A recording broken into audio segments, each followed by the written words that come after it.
आजैबाट हामीले ब्लू बस सञ्चालन गर्न लागिरहेका छौँ।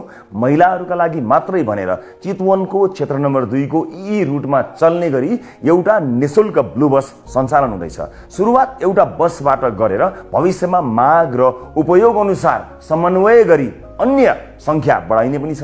यस क्षेत्रका पहिलो चरणमा यहाँ 500 जना महिलाहरू, यस क्षेत्रका महिलाहरूलाई निशुल्क यातायात कार्ड वितरण गरिनेछ। बसमा एउटा मसिन जडान गरिएको हुनेछ। बस चढ्ने बेला त्यो कार्ड मसिनमा इन्ट्री गर्नुपर्नेछ। इन्ट्री गर्ने प्रक्रिया एकदमै सजिलो छ। त्यो कार्डले मसिनमा छोइदिए मात्र पुग्छ। यसले गाडीमा को चढ्नुभयो भन्ने रेकर्ड त रहन्छ नै, सम्भावित अनियमिततालाई पनि यसले रोक्नेछ। साथै त्यस बसमा एउटा लेटर बक्स राखिएको हुन्छ। मेरो लागि केही सन्देश तपाईहरुसँग छ भने, सुझाव अथवा तपाईका केही समस्या छन् भने पनि लेखेर त्यसै बक्समा खसालेर मलाई पठाउनु होला। बस सञ्चालन संघीय सांसदको काम हुँदै होइन, क्षेत्राधिकार पनि होइन, मलाई थाहा छ। तर एउटा निर्वाचित नीति निर्माताले, जनप्रतिनिधिले सार्वजनिक यातायात कस्तो हुनुपर्छ भन्ने सपना देख्नुपर्छ। अझ सार्वजनिक सवारीमा महिलाहरूको सुरक्षा र प्राथमिकता कस्तो हुनुपर्छ भनेर देख्नुपर्छ र देखाउनुपर्छ। म आफूले पनि भोगेकोले होला यो विषय मेरो मनमा अत्यन्त नजिक छ। विदेशमा रहेका नेपालीहरू आफ्नो देश फर्कन कति व्यग्र हुन्छन् भन्ने कुरा मलाई राम्रोसँग थाहा छ।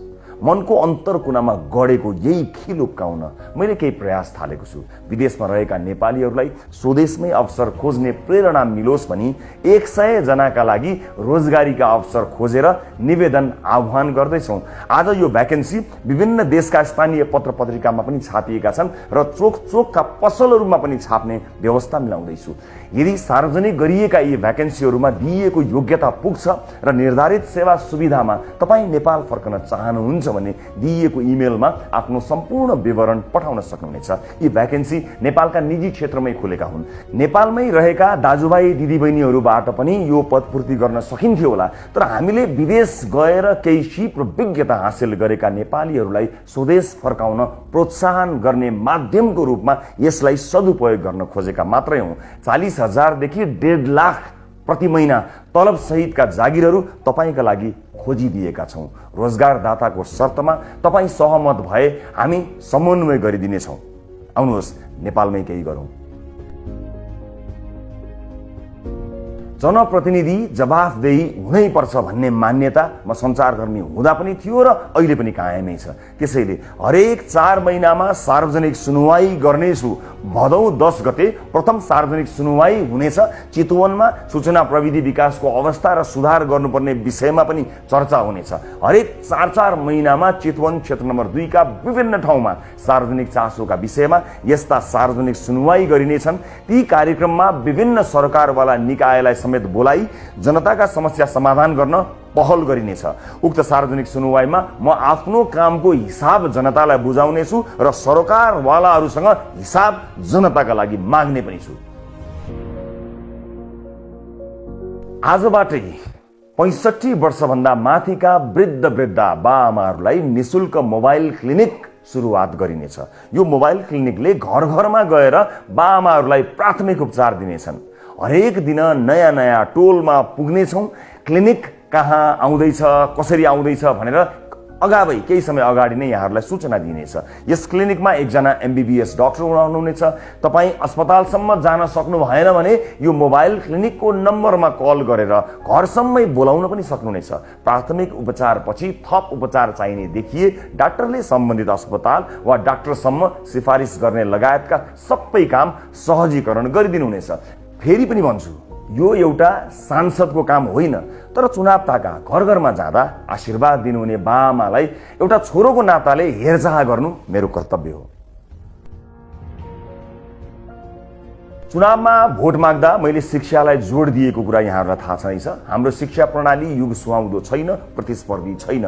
एउटा नीति निर्माताका रूपमा म कस्तो सार्वजनिक शिक्षाको सपना देख्दछु त्यसको एउटा सानो नमुना देखाउन मात्र चाहन्छु। चितवन क्षेत्र नम्बर 2 अन्तर्गत पर्ने श्री रामनगर माध्यमिक विद्यालय र श्री चतुर्मुखी माध्यमिक विद्यालयका कक्षा 11 र 12 लाई पहिलो चरणमा नमुना बनाइएको छ। क्रमशः 10-9 गर्दै सबै कक्षालाई नमुना बनाउँदै लैजाने हाम्रो योजना छ। बिस्तारै अर्को एक विद्यालयलाई पनि नमुना बनाउने लक्ष्य लिएका छौँ। चितवनका विद्यार्थीले काठमाडौँको बुढानीलकण्ठ र पोखराको गण्डकी बोर्डिङ स्कुलका विद्यार्थीहरूसँग प्रतिस्पर्धा गर्न सक्ने बनाउने लक्ष्य लिएका छौँ। राजनीतिमा नलागेको बेला पनि हरेक नेपाली नागरिकको स्वास्थ्य उपचार सुनिश्चित हुनुपर्छ भन्ने मान्यता राख्ने थुप्रै मान्छेहरू मध्येको एक हुँ म। सञ्चारकर्मी हुँदा पनि हामीले कालीकोटको राजकोट अस्पताल निर्माण सम्पन्न गरेका थियौँ। कोभिड-19 का बेला अक्सिजनको जोहो गर्न दिनरात खटेका थियौँ। पैसाको अभावले कुनै पनि नागरिक आधारभूत स्वास्थ्य सेवाबाट वञ्चित हुन नपरोस् भनेर स्वास्थ्य चितवन अभियान सुरु गर्दैछु, जस अन्तर्गत पैसा हुनेहरूले तिर्ने, नहुनेको जिम्मा हाम्रो। कति सफल हुन्छु थाहा छैन, तर सुरुवात चाहिँ चितवनबाट गर्न चाहन्छु, आफ्नै निर्वाचन क्षेत्रबाट गर्न चाहन्छु। यो अत्यन्त कठिन र अपजसी काम हो थाहा छ, तर हुन्छ र सकिन्छ भन्ने विश्वास लिएर सुरुवात गर्दैछु। त्यसका लागि प्रथम चरणमा क्षेत्र नम्बर 2 का विपन्न नागरिकलाई स्वास्थ्य बिमामा अनुबन्धित गर्ने योजना अगाडि सारेको छु। कसैले पनि पैसाको अभावमा ज्यान गुमाउन नपरोस् भन्ने उद्देश्यले विपन्न परिवारका लागि 5 लाख रुपियाँ बराबरको स्वास्थ्य बिमा कार्यक्रमलाई लिएर आएको छु। त्यसका लागि सुरुवाती चरणमा 100 जना छनौट गरिसकेका छौँ। यस योजनाको नाम स्वस्थ चितवन राखिएको छ। खानेपानीको व्यवस्थापनपछि मैले सबैभन्दा महत्त्व दिन चाहेको यो योजना चितवनवासीका लागि फलदायी हुनेछ भन्ने मैले आशा लिएको छु। हुनेले तिर्ने र नहुनेले पनि स्वास्थ्य उपचारमा पहुँच पुर्याउने यो योजनाका बारेमा थप जानकारी म दिँदै जानेछु। अहिले यो सुरुवात मात्रै हो। आम नागरिकको एउटा सानो नै भए पनि समस्या हल गरिदिन सक्यो भने आफूलाई असाध्यै राम्रो काम गर्न सकेको हुँ कि भन्ने एउटा आत्मविश्वास बढ्दै आउने गरेको छ। रविले गर्छ भन्ने विश्वासकै कारण होला मेरो सचिवालयमा दिनहुँ अनेक समस्या आउने गरेका छन्। यिनै समस्या समाधान गर्न आजबाट मैले हेलो रविलाई सुरुवात र अझ प्रभावकारी बनाउने कामको सुरुवात गरेको छु। यस कार्यक्रम अन्तर्गत स्वयं कार्यालयमा उपस्थित भई या अनलाइन मार्फत या फोन मार्फत गुनासो तथा सुझाव टिपाउन सकिनेछ। त्यस पश्चात तपाईलाई एउटा टोकन वा टिकट नम्बर उपलब्ध गराइनेछ। त्यस मार्फत तपाईले आफ्ना गुनासो या सुझावको कार्यान्वयन कहाँ पुग्यो र के भइरहेको छ भन्ने जानकारी अनलाइनमै पाउनुहुनेछ। संविधानले सुनिश्चित गरेका मौलिक हकहरू जनताले अक्षरशः उपयोग गर्न पाउनुपर्छ। नेपालको संविधानमा मौलिक हक अन्तर्गत धारा 31 मा शिक्षा सम्बन्धी हकको व्यवस्था छ, जसमा सबै नागरिकलाई आधारभूत शिक्षामा पहुँचको प्रत्याभूति गरिएको छ। तर यो कति कार्यान्वयन भएको छ, भएकोमा पनि शिक्षाको गुणस्तर के छ भन्ने बारे हामी अवगत नै छौँ, हामीलाई थाहै छ। यदि दुविधा छ भने पनि एकपटक इच्छा कामना गाउँपालिका आएर अवलोकन गर्न सक्नुहुनेछ।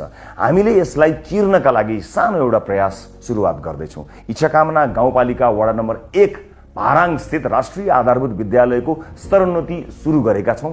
अहिले यो विद्यालय कक्षा 7 सम्म छ। 95% चेपाङ समुदायका विद्यार्थी पढ्ने यस विद्यालयलाई हामीले कक्षा 12 सम्म स्तरोन्नति गर्नुका साथै आवासीय बनाउन खोजिरहेका छौँ। त्यस्तै यो विद्यालयलाई नमुना शैक्षिक संस्थाका रूपमा विकास गर्ने हाम्रो योजना छ। यो विद्यालयमा 275 विद्यार्थी अध्ययनरत छन्। यो अभियानमा सहयोग गर्ने इच्छा कामना गाउँपालिका र सपना भिलेज सोसियल इम्प्याक्टलाई हृदयदेखि धन्यवाद तथा कृतज्ञता व्यक्त गर्न चाहन्छु। विशेष गरेर इच्छा कामना गाउँपालिकालाई पहिलो पटक निर्वाचित भएपछि मैले शरीर ढाक्ने राम्रो कपडा पनि नभएका र पेटभरि खाना नपाएका ससाना बालबालिकाहरूलाई साक्षी राखेर भनेको थिएँ कि एउटा यस्तो आवासीय स्कुल बनाउन पहल गर्नेछु जहाँका विद्यार्थीले उत्कृष्ट शिक्षा, स्वादिष्ट भोजन र आकर्षक कपडा सजिलै प्राप्त गर्न सकुन्। बस त्यही अभियान अन्तर्गत यो आवासीय विद्यालय सुरु गर्दैछौँ। हरेक वर्ष वर्षातका बेलामा करिब 3 महिना बाढी पहिरोले क्षेत्र नम्बर 2 अझ विशेष गरेर मौलिन नारायणघाट सडक खण्ड आक्रान्त हुने गर्दछ। त्यसैले नागरिकलाई बाढी पहिरोको विपत्तिबाट जोगाउन र यस्तो विपत्तिबाट मद्दत गर्न हाम्रो RAT ऱ्यापिड एक्सन टिम चनाखो भएर अब खटिनेछ। प्रत्येक बर्खामा अत्यधिक जोखिम युक्त क्षेत्रमा कम्तीमा 20 सदस्य सम्मिलित RATले सरकारी निकाय, सुरक्षाकर्मी र आम नागरिकसँग मिलेर सहजीकरण, उद्धार लगायतका काममा सहयोग पुर्याउनेछ। कृषिमा विश्वमै उत्कृष्ट मध्ये एक मानिने इजरायली प्रविधि, ज्ञान र सिप बारे हामी धेरैलाई थाहा छ।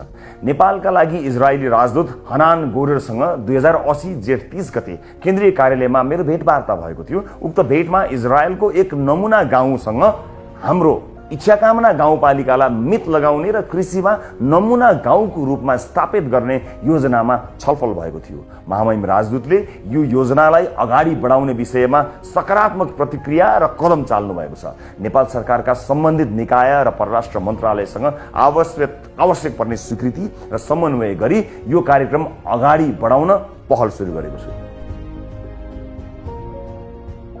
2080 साल वैशाख 10 गते सम्पन्न उपनिर्वाचनमा मैले प्राप्त गरेको 54,176 मत बराबर फलफूल र जडीबुटीका बिरुवा रोप्ने योजना आज 100 दिनको अवसर पारेर उद्घोष गर्न चाहन्छु। हरेक मतदाता प्रतिको सम्मान स्वरूप मैले यो योजना आजबाट सुरु गर्दैछु र अब 54,176 बिरुवा रोपिसक्ने प्रण पनि आजै गर्न चाहन्छु। प्रत्येक मतदाताको नाममा कम्तीमा एउटा बिरुवा चाहिँ रोप्न चाहन्छु। मैले सुरु गरेका र सुरु गर्न चाहेका सबै कामको निरन्तरताका लागि आर्थिक स्रोत साधनको आवश्यकता पर्छ। म आर्थिक रूपले सम्पन्न मान्छे पनि होइन, भएको पनि छाडेर सेवामा लागेको मान्छे तपाईहरुलाई थाहा भएको विषय हो। एक व्यक्तिले गर्न सक्ने कुरा पनि त्यति धेरै हुँदैनन्, व्यक्तिका सीमितताहरू छन्। त्यसैले विदेशमा बस्नुहुने सम्पूर्ण चितवनवासीलाई एकजुट भएर हामीलाई यस काममा सघाउनको निमित्त र हातेमालो गर्नको निमित्त म विनम्रतापूर्वक अनुरोध गर्न चाहन्छु। हामीले चितवन क्लब बनाउँदैछौँ।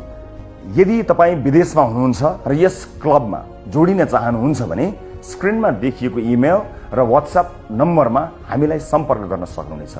देश बनाउने महाअभियानमा हामीलाई तपाईहरुको सहयोग अपरिहार्य छ। सँगै मिलेर हामीले चितवनबाट देश विकासको मोडल तयार पार्नु छ। अहिले मलाई र चितवनलाई तपाईको सहयोगको आवश्यकता छ। अहिले सहयोग गर्नुहोस् र विश्वास गर्नुहोस्, केही वर्षपछि तपाईले चितवनमा लगानी गर्नुहुनेछ, सहयोग मात्र होइन। र अन्त्यमा यी सबै कामको सुरुवात गर्दा सहयोग गर्नुहुने स्थानीय सरकार र चितवनका स्थानीयलाई धेरै धेरै धन्यवाद व्यक्त गर्न चाहन्छु।